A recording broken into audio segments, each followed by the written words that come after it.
Welcome to Have History Will Travel, your weekly dose of history. I am your host, the Wilder Historian, and today I want to discuss a heavily nuanced subject, Union occupational forces, particularly after the American Civil War during Reconstruction. Now you're probably saying to yourself, wasn't a soldier's worst fear dying? Not necessarily. Death in the Civil War is a topic for another time, but the question I want to answer today is, what was a Union soldier's worst fear?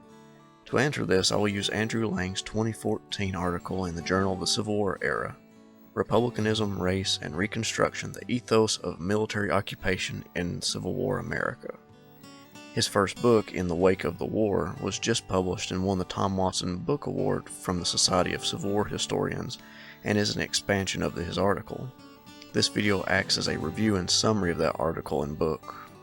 As the Union Army took over territory and made inroads into the Confederacy, troops were left to garrison specific locations of strategic importance like cities where they would come into contact with civilians on a constant basis.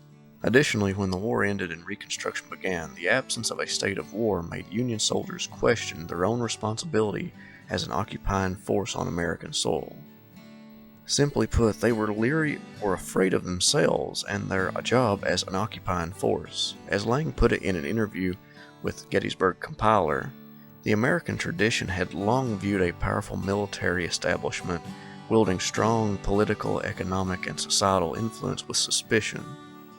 This dates back to British military occupation before and during the American Revolution.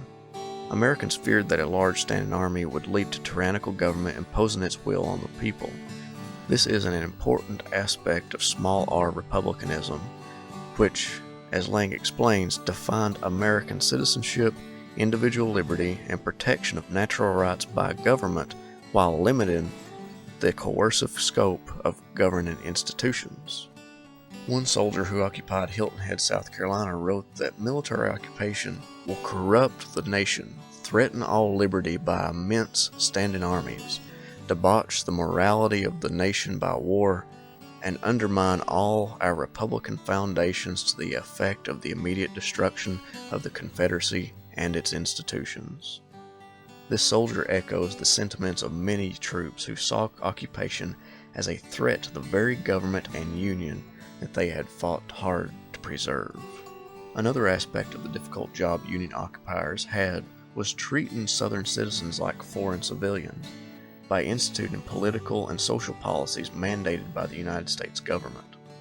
Federals anticipated Southerners' eventual regaining of citizenship into the United States, and for some Federals, they believed the South couldn't leave the Union in the first place, so they were always U.S. citizens. This made garrisoning the South even more difficult because having an army enforce federal elections and guide Southern social behavior was antithetical to the American tradition mentioned earlier. The Constitution and the nation itself did not have the experience or the precedents set to cope with occupying itself essentially. Martial law was instituted to make sure elections, and the Army was placed in charge of administering civil authority in many matters, especially under the military governors or commanders who administered over the states and military districts. White Southerners acted out in violence against garrison troops. But looking through the sources, many troops understood their actions and sympathized with them because they did not agree with the occupying of the United States territory for the reasons stated earlier, that it infringed on American democracy and what the United States stood for.